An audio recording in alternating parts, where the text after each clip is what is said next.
ఇది మనం నీళ్ళు ఒక్కొక్కసారి లేట్గా పోస్తున్నాము కదా. సో లేట్గా పోస్తున్నప్పుడు మొక్క బాగున్నట్లుగానే అనిపిస్తుంది, కానీ లోపల కొన్ని చూడు పైన మనకి చాలా గ్రీన్గా కనిపిస్తుంది, కానీ లోపల ఏమైపోయింది, డ్రై అయిపోయింది కదా. సో నాకేమనిపించిందంటే ఈ పాట్ క్లీన్ చేస్తూ ఉంటే మనం కూడా ప్రేయర్ చేసుకునేటప్పుడు సరైన ప్రేయర్, బాగున్నాము ఏ రోజు ప్రేయర్ చేయకపోయినా పర్లేదు అని అనుకుంటాము. మళ్ళీ బిజీ అయిపోతాము, మళ్ళీ కొన్ని రోజులు అట్లా చూస్తాను పైకి బాగానే కనిపిస్తూ ఉంటాము, కనిపించి బాగున్నాం ఈరోజు ప్రేయర్ లేకపోయినా పర్లేదులే మళ్ళీ బాగున్నాము అనుకుంటా ఉంటాము. కానీ మనకి తెలియకుండానే లోపల కొంత డ్రై ఏరియా అనేది ఏర్పడుతుంది.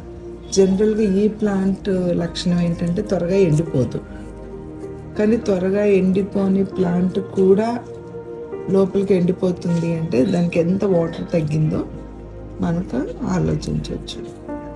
ఏదైనా మన లైఫ్లో కూడా స్పిరిచువల్గా బాగున్నాము ఏం పర్లేదులే అనుకుంటూ ఉంటాము, కానీ అనుకుంటూ ఉంటేనే లోపల ఎలా డ్రై అయిపోతూ ఉంటాం.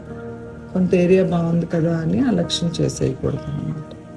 ఈ ప్లాంట్ క్లీన్ చేస్తూ ఉంటే నాకు అట్లా అనిపించింది మన స్పిరిచువల్. అందుకనే యేసు ప్రభు కూడా ఆయన దేవుని కుమారుడైనా కానీ ఆయన ఏం చేశారు, ఎక్కువగా ఎంత మినిస్ట్రీ చేస్తున్నా అంత ఎక్కువగా ప్రేయర్ చేశారు.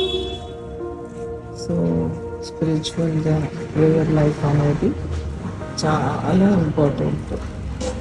ఇప్పుడు ఈ ప్లాంట్కి వాటర్ ఎంత ఇంపార్టెంట్. సో రెగ్యులర్ వాటరింగ్ అనేది ఉంటే ఈ ప్లాంట్ ఇంకా చాలా బ్యూటిఫుల్గా ఉండేది, చాలా హెల్దీగా ఉండేది.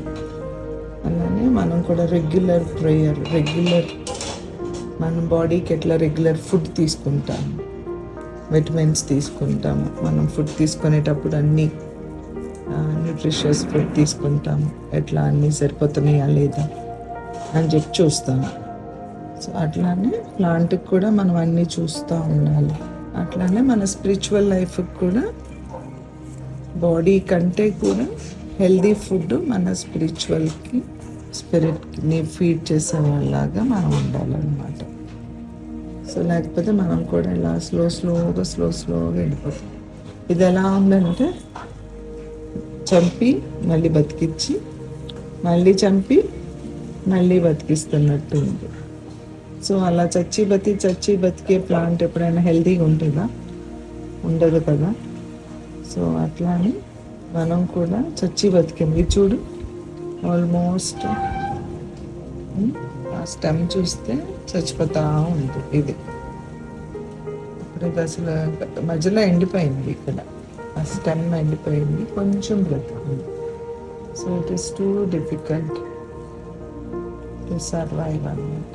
సో స్పిరిచువల్గా కూడా మనం ఎప్పుడు చచ్చి బతికేలాగా మనం అనుకోవాలి. రెగ్యులర్గా ప్రేయర్ చేయడం, రెగ్యులర్ స్పిరిచువల్ మానిటరింగ్ అనుకున్నప్పుడు దేవుళ్ళు స్ట్రాంగ్గా ఉంటారు. ప్లాంట్ క్లీనింగ్ ద్వారా God taught us this lesson for us.